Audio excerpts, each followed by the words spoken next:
오늘 우리가 읽은 호세아서 5장 말씀을 가지고 내 얼굴을 구하기까지라는 제목으로 말씀을 나눌 때 우리 모두가 은혜 받기를 주님의 이름으로 축원합니다. 사람들이 짐승과 다른 점 중에 하나가 내일에 대한 기대를 품고 산다는 것입니다. 지금 당장은 어려워도 지금 열심히 일하고 노력하고 애쓰면 내일은 달라지겠지라는 생각을 갖고 사는 것이죠. 우리가 어쩌면 오늘 예수 그리스도를 믿는 것은 오늘 우리에게 약속하신 하나님의 말씀을 믿으면 지금 우리가 살아가는 삶이 비록 녹록지 못할지라도 오늘 내가 믿는 그 약속이 내일에 대한 희망을 주리라는 확신 때문에 오늘 믿는 것입니다. 그런데 오늘 이스라엘 백성들에게는 그 내일이 없다는 거예요. 7절에 보면 7절 하반절에 새 달이 그들과 그 기업을 함께 삼키리로다. 그들이 내일에 대한 기대를 품고 열심히 살고 수고하고 노력하지만 새 달이 바뀌어도 그들과 그 기업이 삼킴을 당한다는 것입니다. 왜 이런 일이 있는가? 이스라엘 백성들이 정조를 버리고, 정조가 뭐예요? 하나님을 향한 오직 하나님만 사랑하는 그 믿음을 말하는 건데 그 정조를 버리고 세상을 사랑해서 세상으로 향하여 갔다는 것입니다. 뿐만 아니라 세상을 사랑하고 짝해서 사생아까지 낳았다는 거예요.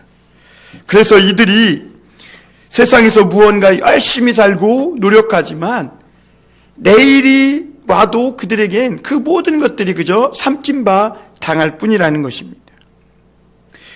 오늘 이스라엘 백성들이 이렇게 되면 하나님께 나아가서 용서를 구하고 회개하고 돌이키면 하나님은 치료해 주세요. 그럼에도 불구하고 하나님은 하나님 앞에 나오기만 하면 어떤 죄인이든지 다 받아주고 용서하고 치료해 주시고 회복해 주시는데 그럼에도 불구하고 왜 이스라엘이 치료받지 못하고 용서받지 못하고 있는가? 오늘 말씀은 그 말씀을 다루고 있는 거예요. 여러분, 오늘 말씀 제목에 하나님의 얼굴을 구하기까지라고 그랬는데 여기서 얼굴이라는 것은요, 하나님의 임재를 말하는 거예요. 임재가 뭐냐? 하나님의 눈에 보이지 않지만 마치 여기에 하나님이 계신 것처럼, 마치 하나님의 얼굴이 이렇게 나를 향해 쳐다보고 있는 것처럼 내가 의식하며 살아가는 거예요. 예를 들면 집에 부모님이 없으면 자유다 이러면서 내 맘대로 막 행동하잖아요. 그런데 부모님이 외출했다가 싹 들어와서 얼굴을 딱 보이면 어떻게 해요? 내 마음대로 행동 못하죠. 이게 잘못된 것 같고 이렇게 하면 내가 잘못해서 야단 맞을 것 같은 행동들은 조심하게 돼 있는 거예요. 그런데 이스라엘 백성들에게는 지금 그 하나님의 얼굴을 마치 없는 것처럼, 하나님이 나를 쳐다보고 계시지 않은 것처럼, 하나님이 자기들과 함께 계시지 않은 것처럼 그렇게 행동하며 살아간다는 거예요. 특히 이스라엘 백성들에게 하나님의 말씀을 가르치고 하나님의 임재와 성령의 뜨거운 은혜를 부어줘야 할 이스라엘의 지도자들이 타락하고 그들이 하나님의 말씀을 잘못 가르치고 하나님을 아는데 가로막는 장애물이 되어서 오히려 이스라엘 백성들이 바른 신앙을 떠나서 하나님을 제대로 알고 회복하고 용서받아야 됨에도 불구하고 그렇게 바른 신앙을 떠나서 잘못된 길로 가게 되었다는 것입니다. 오늘 우리가 먼저 생각해 볼 말씀은 이스라엘의 심각한 상황에 대해서 오늘 성경은 말씀해 주고 있다는 것입니다. 물살이 거센 강을 거슬러 올라가려면 연어같이 힘이 좋아야 돼요. 그리고 무엇보다 살아있어야 돼요. 그래야 아무리 물살이 세도 그 물살을 치고 거슬러 올라가는 것이죠. 그런데 온 사회가 다 욕망과 출세와 어떤 자기 야망을 위해 달려가고 있는데, 그런 세상 속에서 나 혼자만 깨끗하고 옳은 길로 살아간다는 것은 참으로 어렵고 불가능한 일이에요. 오늘 하나님은 왜 이스라엘이 하나님께 치료받고 바른 신앙으로 돌아오는 것이 쉽지 않은지 말씀해 주고 있습니다. 오늘 1절 말씀 한번 같이 보겠습니다. 제사장들아 이를 들으라. 이스라엘 족속들아 깨달으라. 왕족들아 귀를 기울이라. 너희에게 심판이 있나니 너희가 미스바에 대하여 올무가 되며 다볼 위에 친 그물이 됨이라. 이스라엘 백성들이 하나님 앞에 나와서 하나님께 치료받지 못하고 바른 신앙으로 돌아와서 회복되지 못하는 이유 중에 하나가 뭐냐면, 그들은 하나님의 말씀을 듣지도 않아요. 그리고 하나님이 나와 함께 하시고 살아 역사하신다는 것을 마음에 의식하고 깨달아야 되는데 깨닫지 못하는 것이죠. 그들의 귀는 온통 세상을 향하여 있지 하나님을 향하여 있지 않은 거예요. 그래서 하나님은 오늘 먼저 이스라엘 제사장들을 부르시고, 그리고 이스라엘 족속을 부르시고 왕족을 부르세요. 여기서 하나님은 가장 먼저 제사장을 부르시고 계신데, 그 말은 무슨 의미냐면 이스라엘이 굉장히 종교적인 사회였다는 것을 의미합니다. 다른 말로 말하면 이스라엘은 하나님도 부르고 신앙도 있는 것 같고 그렇게 굉장히 종교적인 사회였는데, 겉으로 볼 때는 그랬는데 속으로는 하나님의 말씀을 들으려고도 하지 않고 그 마음은 완전히 세상에 빼앗겨서 그렇게 살아가고 있음을 말씀해 주고 있는 거예요. 왜 이런 현상이 일어났을까? 겉으로는 하나님을 굉장히 잘 믿는 것 같은데 왜 그 입술은 주여 주여 하는데 왜 그들의 마음은 하나님에게서 멀까? 그것은 이스라엘이 이토록 신앙적인 그런 사회였음에도 불구하고 그들이 바른 신앙을 버리고 타락한 데에는 제사장들과 왕족들이 이 백성들이 바른 신앙을 갖는 데에 있어서 가로막고 있었다는 거예요.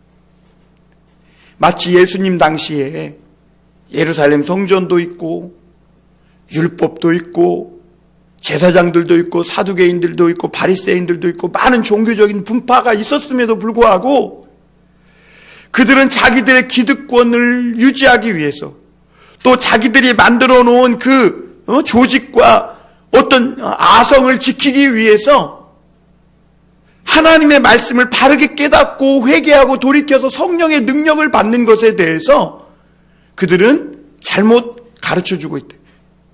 그래서 예수님은 그것을 보고 소경이 소경을 인도하면 둘 다 구덩이에 빠진다 그랬어요. 입으로는 주여 주여 하지만 그 속에는 하나님을 굉장히 싫어하고 경멸하는 거예요. 하나님의 음성을 듣는 것조차 싫어해요. 하나님의 말씀을 알아도 그대로 행동하지 않아요. 그래서 헤롯 시대에 예수님이 어디서 태어나느냐, 베들레헴에서 태어난다는 것을 알면서도, 그 율법을 알고 말씀을 알면서도 하나님의 음성에 귀를 기울이고 깨닫지도 않고 하나님의 임재도 느끼지 못하고 그렇게 살아가요. 성경은 이런 신앙을 외식하는 신앙이다, 이렇게 말하는 거예요. 외식하는 신앙이다. 가십적인 신앙. 막 겉으로는 종교적으로 굉장히 열심히 하고 막 주여 주여 하고 겉으로는 뭔가 막 대단히 열심히 하나님을 믿는 것 같은데 그들의 마음은 하나님에게서 멀다는 거예요. 왜 이렇게 되느냐? 이스라엘 지도자들이, 제사장들이 하나님의 말씀을 제대로 가르치지 않은 거예요. 정치 지도자들과 결탁을 해가지고 하나님의 말씀을 굽게 하고 공의를 구부러지게 하고 백성들이 하나님의 말씀을 깨닫고 바른 신앙으로 돌아가려고만 하면 하나님의 뜻에 맞지 않는다고 하면서 죄를 뒤집어 씌워서 반역자라는 이름으로 죽인 거예요. 그래서 오늘 하나님은 2절에 보면 그러한 사람들을 향해서 패역자가 살육죄에 깊이 빠졌음에 내가 그들을 다 벌하노라 이렇게 말씀합니다. 하나님은 이들을 향하여서 패역자요 살인자라고 하시는 거예요. 이 종교개혁이 일어나기 전에 그런 일들이 있었어요. 영국이나 유럽에 보면 이 종교개혁의 선각자들이 있었는데 후스나 위클리프 같은 사람이 그런 사람들이에요.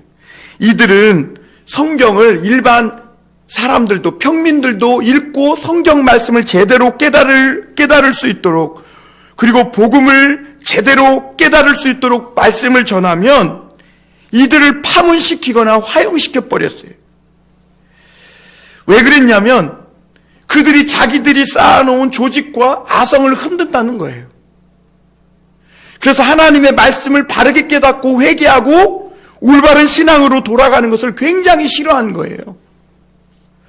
그래서 후스나 위클리프 같은 종교개혁의 등불과도 같은 훌륭한 지도자들을 다 화형시켜버리고 죽여버린 거예요.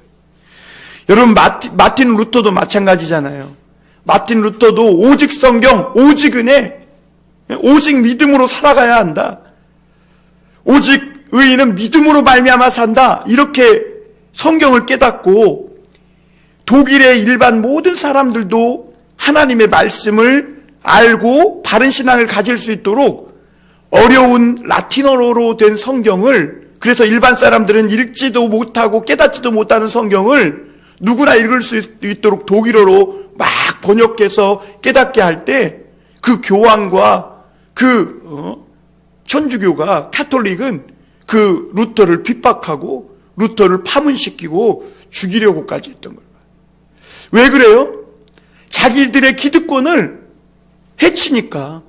자기들의 기득권을 지키고 이익을 지키기 위해서 하나님의 말씀을 취사 선택하고 자기들 마음대로 말씀을 이립히고 저를 구부리고 해서 하나님의 말씀을 제대로 깨닫지 못하게 한 거예요.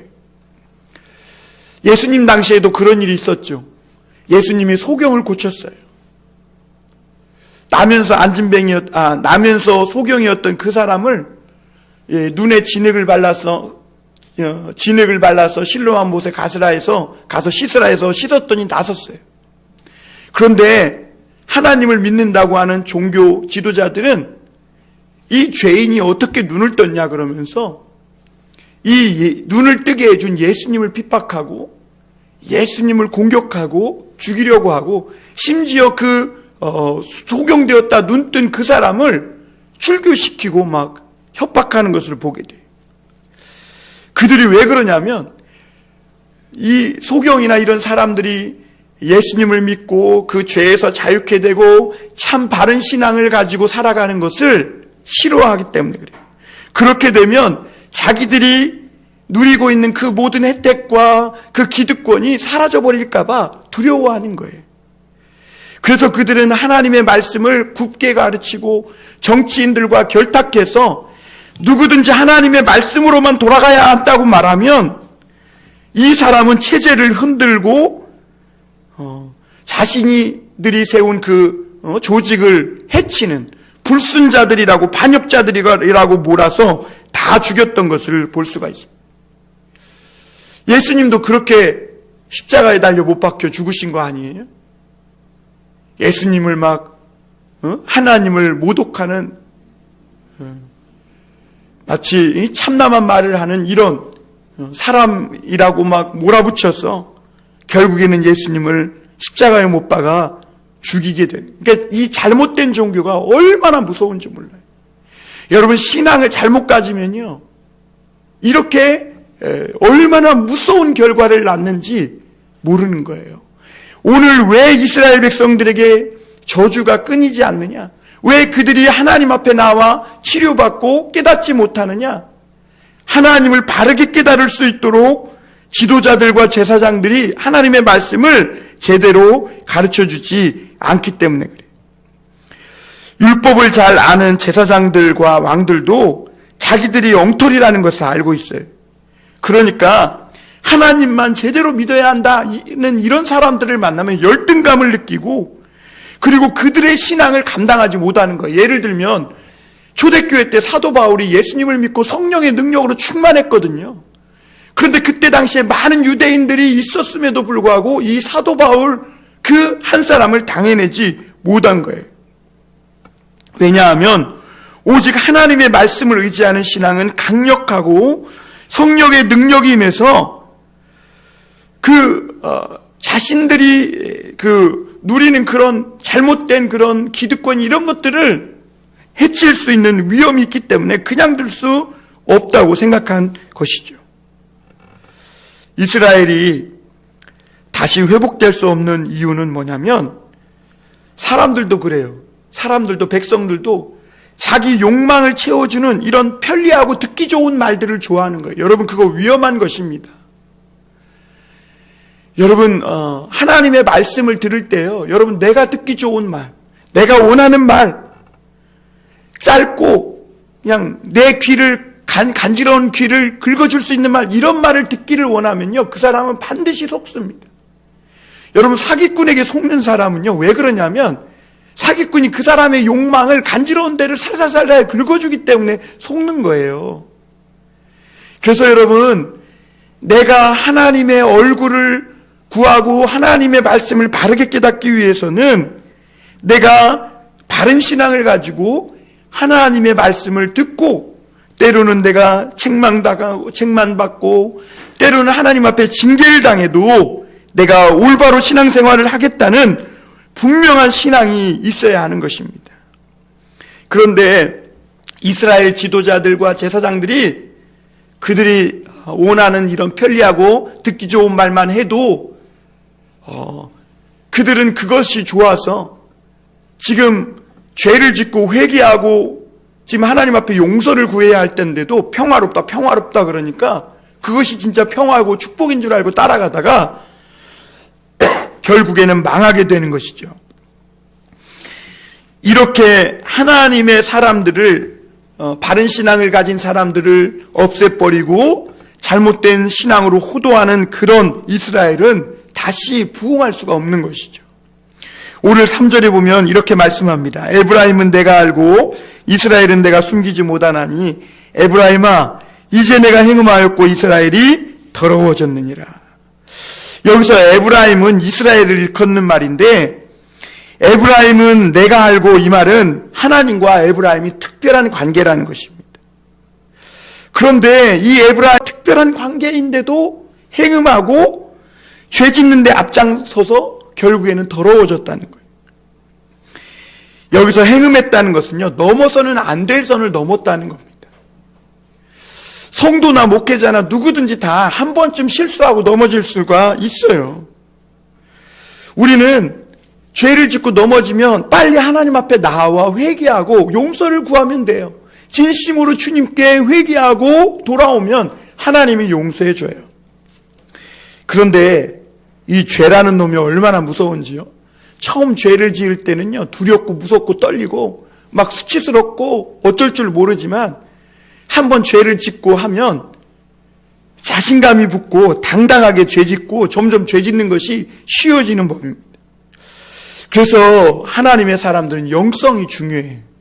영성 관리를 잘해야 돼요. 내가 신앙이 좋을 때는요, 하나님께 예배 드리고 말씀 듣는 것이 좋아. 그런데 내가 무언가 영성이 약해지고 신앙이 약해지면, 그리고 세상을 조금만 따라가다 보면 그때부터는 세상의 분위기가 좋고요, 예배가 싫어져. 그리고 소위 하나님을 잘 믿는 사람들이 꼴도 보기 싫은 거예요. 왜 그러냐면 이미 그 마음이 하나님에게서 떠났기 때문에 하나님이 싫은 거죠. 그래서 오늘 성경 말씀에서도 보면 하나님을 떠난 이스라엘 백성들에게 하나님이 이제는 축복하고 그들을 인도하는 자가 아니라 좀 갖고 그들을 썩게 만드는 그런 분처럼 여겨졌다, 이렇게 말하는 거예요. 그러니까 그만큼 하나님을 싫어하고 경멸한 것이죠. 그래서 하나님은 이스라엘 백성들이 이렇게 하나님을 버리고 떠났을 때 하나님은 그들을 다 벌하리라 이렇게 말씀하세요. 4절 5절 한번 보겠습니다. 그들의 행위가 그들로 자기 하나님에게 돌아가지 못하게 하나니 이는 음란한 마음이 그 속에 있어 여호와를 알지 못하는 까닭이라. 이스라엘의 교만이 그 얼굴에 드러났나니 그 죄악으로 말미암아 이스라엘과 에브라임이 넘어지고 유다도 그들과 함께 넘어지리라. 이들이 왜 하나님 앞에 돌아와 치료받지 못하는가? 그들이 겉으로는 종교적으로 열심히 하고 하지만 그 마음으로는 이미 세상과 짝하며 너무나 세상을 사랑했기 때문에 그 속에 하나님을 아는 지식이 없었던 거예요. 그러니까 하나님이 임재하셔서 나를 인도해 주시기를 싫어하는 거예요. 다 내 맘대로 하고 싶어하고 내가 원하는 대로 하고 싶어하는 것이죠. 그 교만이 그 얼굴에 드러났다 이렇게 말이에요. 그런데 결국에는 그 죄악으로 유다도 넘어지고 에브라임도 넘어진다 이렇게 말씀하고 있는 것입니다. 6절에 보면 그래서 하나님이 뭐라고 말씀하시냐면 그들이 양떼와 소떼를 끌고 여호와를 찾으러 갈지라도 만나지 못할 것은 이미 그들에게서 떠나셨습니다. 이스라엘 백성들이 겉으로는요 소떼 양떼를 몰고 하나님 앞에 제사를 드렸어요. 그런데 이제 하나님은요 더 이상 소떼 양떼 다시 말하면 수많은 재물을 갖고 와서 떼거지로 하나님 앞에 제사를 드려도 더 이상 치유받을 수 없다는 거예요. 왜냐하면 그들이 하나님께 드리는 예배가 그게 하나님께 영광 돌리기 위한 예배가 아니라 자기 만족을 위해서 자기 욕망을 위해서 드리는 예배로 변질되었다는 거예요. 그래서 자도취 자기 만족을 자기 유익을 위한 예배로 바뀌어버린 거예요. 여러분 만약에 우리가 하나님을 믿고 예수 그리스도를 내 삶의 구주로 믿고 신앙을 갖는다는 것이 그냥 만사형통, 천하태평 이런 것만을 위한 거라면 기독교가 이 세상에 우리나라에 들어올 필요가 없어요. 왜냐하면 이미 불교나 다른 신앙들도 다 만사형통, 장수무강 이런 것들을 다 구하고 있기 때문에 만수무강을 구하고 있기 때문에 그래요. 그런데 여러분 그럼에도 불구하고 기독교가 우리나라에 들어온 것은 그만큼 무언가 다른 것이 있는데 그것이 뭐예요? 그것을 찾아야 되는 거예요. 예수님이 왜 십자가에 못 박혀 돌아가셨는지를 찾아야 되는 거예요. 그 당시 예루살렘 성전도 있고 제사장들도 있고 제사도 왜 드려지고 있는데 왜 예수님이 십자가에 못 박혀 달려 죽으셔야만 했는지 그 신앙을 그 이유를 찾아야 하는 거예요. 이제 예수님은 우리에게 성령을 보내주세요. 요한복음에 보면 보혜사 성령님을 보내주셔서 우리가 하나님의 얼굴을 찾고 구하기만 하면 하나님의 임재가 언제든지 우리 가운데 충만하게 임해서 우리가 하나님의 인도를 받고 다스림을 받는 그런 신앙생활, 그런 삶을 살 수 있다고 말씀하고 계세요. 오늘 우리가 이렇게 예배하고 하나님께 찬양하고 감사하고 말씀 듣는 것은 하나님이 이 시간 성령으로 오셔서 우리를 다스리시고 지배하고 죄악으로 또 우리 마음대로 우리 욕망을 따라가고자 하는 삶을 돌이켜 하나님을 쫓아 살아가도록 인도해 주시기 위함인 것을 믿으셔야 합니다. 그래서 여러분 우리가 늘 하나님 앞에 치료받고 용서받고 회복되려면 하나님의 얼굴을 구해야 돼요. 죄악된 내 삶 가운데 하나님이 오셔서 하나님이 살아계신 맛을 봐야 하고 말씀이 정말 내 삶 속에 역사하는구나 작동하고 활동하고 있구나 하나님의 말씀의 맛을 봐야 하고 말씀대로 순종했을 때 하나님이 내 삶 속에 역사할 때 나타나는 그 은혜의 맛을 봐야 진짜 하나님을 믿는 것이 되는 거예요. 이런 것이 있기까지 절대로 이스라엘 백성들은 하나님을 만날 수 없고 하나님 앞에 나와 용서하고 또 용서를 받고 회복될 수 없다는 거예요. 7절에 보면 그래서 그들은 정조를 지키지 아니하고 사생아를 낳았으니 그러므로 세 달이 그들과 그 기업을 함께 삼키리로다 그랬어요. 여기서 세 달은 새로운 한 달이 시작되는 그런 예배를 말씀하고 있는데 그런 예배를 저들이 드려도 이스라엘에게는 더 이상 미래가 없을 것이라는 거예요. 왜냐하면 하나님이 함께 하시지 않는 인생은 미래가 없어요. 죽으면 구더기로 변하고 구더기가 들끓게 되고 그리고 영원한 지옥에 들어가는 거예요.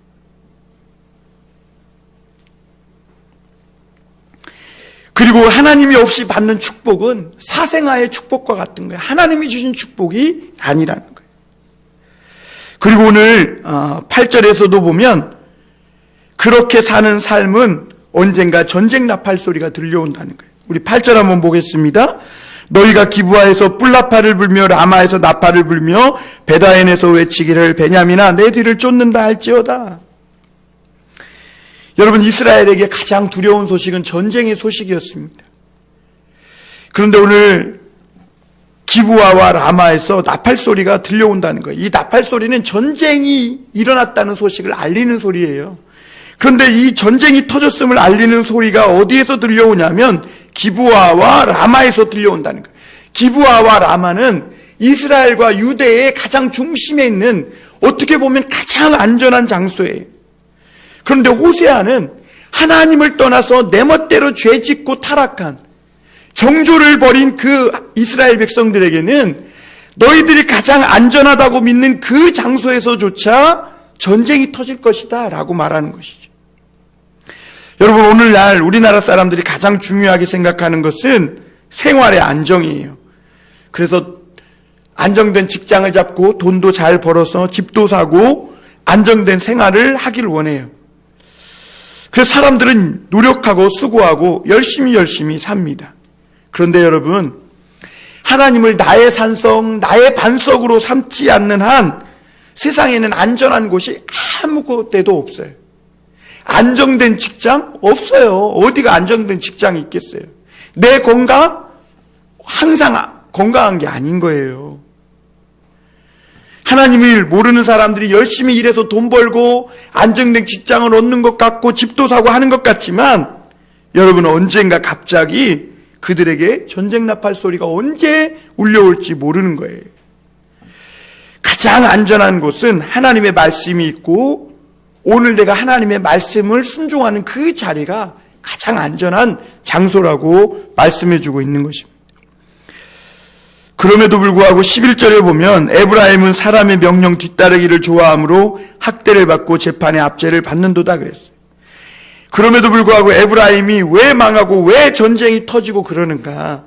이 사람들이 사람들의 칭찬과 사람의 명령을 따랐다는 거예요. 하나님의 말씀은 그렇게 고집부리는 암소 마냥 듣지도 않던 사람들이 사람의 말을 따라서 사는 거예요. 왜?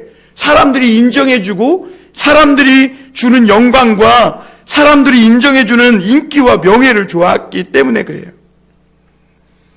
그러니까 사람의 어떤 명령과 사람의 조언을 구해서 가장 안전하다고 하는 이 라마와 기브아의 땅을 잔뜩 사놨는지도 모르겠어요. 그런데 하나님은 뭐라고 말씀하세요? 바로 그곳에서 전쟁이 터진다는 거예요. 인간이 만든 수만 가지, 수천 가지 대책과 방법도 그들을 돕지 못한다는 것을 말씀해주고 있고, 반대로 하나님의 말씀대로 살면 깊은 바닷속에서도 하나님께서 그와 함께 하시고 가장 안전하게 해주신다는 거예요. 여러분, 마지막으로 오늘 한 가지 더 볼 것은 그들이 하나님의 얼굴을 구하기까지 그들이 고침받지 못하겠다 말씀하세요. 우리 마지막 절 한번 보겠습니다. 자, 여기 한번 말씀 보세요. 여기 보세요. 자, 15절 말씀 한번 같이 읽어보겠습니다. 시작. 그들이 그 죄를 뉘우치고 내 얼굴을 구하기까지 내가 내 곳으로 돌아가리라. 그들이 고난받을 때에 나를 간절히 구하리라. 하나님이 원하는 것은요, 막 열심히 종교적인 무언가를 막 하는 걸 원하는 게 아니에요. 겉으로 드러나 보이는 외적인 외식을 행하는 그런 겉으로 드러난 열심을 부리는 것이 하나님이 원하시는 것이 아니에요. 하나님이 오늘 뭐라고 말씀하세요? 그들이 죄를 뉘우치고 내 얼굴을 구하기까지 나는 내 곳으로 돌아가 있겠다는 거예요. 이 말은 반대로 말하면 그들이 죄를 뉘우치고 와서 내 얼굴을 구하면 내가 내 있던 곳에서 너희에게로 달려가겠다 그랬어요. 하나님은 말씀하세요. 환난 날에 나를 부르라. 그러면 내가 너에게 응답하겠고 말씀하세요. 보라 지금은 은혜 받아 말씀하세요. 누구든지 하나님을 찾고 찾으면 만나리니 말씀했어요. 오늘날 많은 사람들이 종교적으로는 뭔가 열심히 하고 막 대단히 하는 것 같지만 하나님의 임재, 하나님의 얼굴을 구하지 않는다는 거예요. 그 말은 지금 이 나를 하나님께서 보고 계시고 있고 하나님께서 나와 함께하고 계시다는 그런 믿음 없이 확신 없이 신앙생활 종교적으로만 열심히 하고 있는 거예요. 이거는 세상의 다른 우상과 미신과 이런 종교와 다를 바가 없는 거예요. 왜냐하면 우리 하나님은 살아계시고 임마누엘의 하나님이세요. 오늘 우리에게 하나님이 요구하시는 것은 얼굴을 구하는 거예요. 오늘도 하나님 앞에 예배할 때 하나님의 얼굴을 뵙는 거예요. 지성소까지 나아가서 하나님의 임재를 체험하고 하나님이 나와 함께 하시구나. 오늘도 하나님이 나를 책망하시고 나를 축복하시기 위해서 때로는 징계하시고 또 나를 오늘도 인도하시고 내가 갈팡질팡하고 어떻게 해야 될지 모를 때 나에게 말씀을 주시고 인도해 주시는 분이다. 그런데 오늘 10절에 보니까요, 이스라엘의 지도자라는 사람들도 하나님의 이름을 부르면서도 경계표를 함부로 움직여요. 경계표는요, 땅을 구분하는 그런 표지예요. 이스라엘 모든 백성들은요, 하나님이 그 땅을 주셨고 그 땅을 경계로 나눠주셨어요. 그런데 지도자들이 힘이 있고 권력이 있으니까 자기의 힘과 권력으로 이 지계표, 경계표를 함부로 옮기는 거예요. 자기의 행복을 극대화하기 위해서 다른 사람 걸 빼앗고 경계를 옮기는 거예요. 그것은 마치 하나님이 하늘에서 보고 계신데도 안 보고 있는 것처럼, 마치 자기들만의 리그고 자기들만의 세상인 것처럼, 하나님의 얼굴이 없는 것처럼 그렇게 마음대로 악을 먹고 마시면서 자기가 원하면 욕심나면 자기가 가진 힘과 자기의 권력으로 경계표를 함부로 옮기고 빼앗아서 자기의 행복을 최대한 극대화시키려고 하는 거예요. 하나님은 이런 것을 굉장히 싫어하세요. 하나님을 믿는 백성이에요. 이스라엘은 하나님을, 율법을 믿는 백성이에요. 그런데도 그들은 하나님을 의식하지 않고 하나님의 말씀을 귀 기울이지 않고 하나님의 얼굴이 들여다보고 있다는 것을 의식하지도 않은 채 자기들 멋대로 죄짓고 범죄하고 정죄를 벌이고 그렇게 마음대로 산 것이죠. 여러분, 하나님의 사람은 하나님께서 주신 것으로 남을 기쁘게 하고 복을 나누기 위해 존재하는 사람들이에요. 그런데 이런 우리의 축복은 내 집을 늘려가고 내가 재산을 증식하고 거론되어 있는 게 아니라 하나님이 주신 것으로 다른 사람을 돕고 약한 사람들에게 축복하고 그들을 행복하게 하기 위해서 이 복을 나눠주는 데 있는 것인데, 오늘 제사장들과 정치인들은 결탁해서 그런 하나님의 말씀을 왜곡해서 자기의 욕심과 자기의 욕망을 채우는데 그 하나님의 말씀을 오도하고 거짓으로 가르쳤다는 것을 말씀해주고 있는 것이죠. 그리고 그들은 자기들이 병들고 상처받은 것도 알아요. 그러면 빨리 하나님께 나아가서 고침받아야 하는데, 오늘 그 아수르의 야레왕이라는 것은 싸움왕이라는 뜻이거든요. 그러니까 그 야레왕에게 돈을 주고 가서 자기들의 상처와 자기들의 병든 것을 고치려고 하니까 하나님이 뭐라고 말씀하세요? 너희를 능히 고칠 수가 없다는 거예요. 그 아수르 왕은 오직 너희를 치료하고 저주를 축복으로 변화시키고 망한 거에서 다시 회복되려면 너희를 고치고 치료할 수 있는 분은 하나님밖에 없다. 그래서 너희가 죄를 뉘우치고 하나님의 얼굴을 구하기까지 하나님은 너희가 고난당하고 너희가 망하기까지, 그래서 완전히 밑바닥에서 하나님의 얼굴을 구할 때까지 하나님은 하나님의 처소에서 숨어 계시겠다, 이렇게 말씀하고 있는 것이죠. 사랑하는 성도 여러분, 오늘 우리도 마찬가지입니다. 오늘 하나님은 제사장들과 왕족들을 소환해서 뭐라고 말해요? 들으라, 깨달으라, 귀를 기울이라, 이렇게 말씀하세요. 오늘 정말 우리가 맞닥뜨린 상황도 녹록지 않잖아요. 우리는 괜찮은 척, 우리는 다 잘 되는 척 이렇게 살아가고 있잖아요. 그럼에도 불구하고 우리는 모두가 내일을 기약할 수 없는 두려움과 불안 속에서 살고 있어요.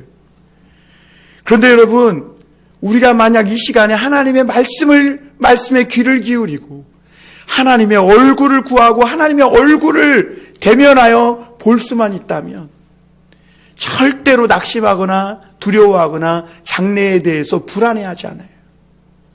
왜냐하면 오직 우리의 소망은 주께 있기 때문에 그래요. 이스라엘과 유다가 왜 망합니까? 하나님을 아는 지식을 버린 거예요. 하나님의 얼굴을 구하지 않아요. 그러므로 그들은 자꾸 더 죄악의 죄를 더해서 스스로 죄악에 넘어지고 자빠지는 것을 보게 됩니다.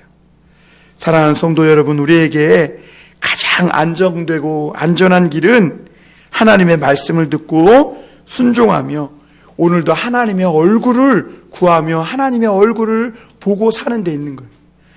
여러분, 오늘 하나님의 얼굴을 뵙고 있다면, 여러분이 오늘 하나님의 말씀에 귀를 기울이며 이 시간 성령으로 말미암아 주님의 얼굴을, 하나님의 얼굴을 보고 있다면 우리 앞에 어떤 상황과 어떤 환경이, 어떤 문제가 놓여 있든지 관계없이 가장 안전한 장소에 여러분이 있는 것이고 가장 안정된 생활을 하고 있음을 믿으시길 바랍니다.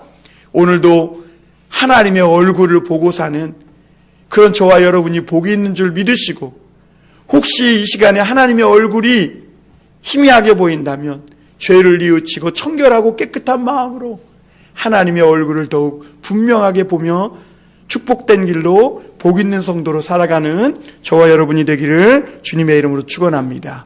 기도하겠습니다.